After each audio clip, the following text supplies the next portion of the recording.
হে এভৰিৱান, আপোনালোক আটাইকে স্বাগতম জনালোঁ মোৰ আন এটি ভ্লগলৈ। আশা ৰাখিছোঁ আপোনালোক আটাই কুশলে মংগলে আছে। আজি বনাব লৈছোঁ পানীলাওৰ চব্জি। আমাৰ ঘৰত পানীলাও চব্জি প্ৰায়ে চলে আৰু ময়ো আপোনালোক সেইটোকে দেখুৱাওঁ, নানান ধৰণে বনাবলৈ চেষ্টা কৰোঁ। আজি পানীলাওটো বনাইছোঁ মচুৰ দাইলৰ বৰেৰে।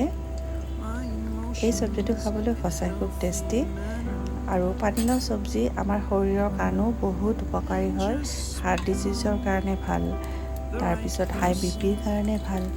শৰীৰটো একেবাৰে ঠাণ্ডা কৰি ৰাখে আৰু শৰীৰটো ঠাণ্ডা হৈ থাকিলে, আমাৰ পেটটো ঠাণ্ডা হৈ থাকিলে আমাৰ গোটেই শৰীৰটো আৰু মনটোও ভাল লাগি থাকে, যেতিয়া আমাৰ দেহাটো ভাল হৈ থাকে। সেইকাৰণে খাদ্য পাতিৰ ওপৰতো নিৰ্ভৰ কৰে আমাৰ শৰীৰৰ স্বাস্থ্য।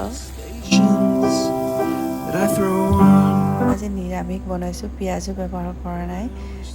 চম্ভাৰত অকল পাঁচফোৰণ আৰু বিলাহী দিছোঁ। বৰকেইটা অকণমান কাঢ়াকৈ ভাজিছোঁ যাতে চব্জিত দিলে গলি নাযায়। চব্জিখিনি মোৰ হৈ গ'ল আৰু অকণমান চেনিও দিছোঁ শেষত, যাতে টেষ্টটো বেলেঞ্চ হয়।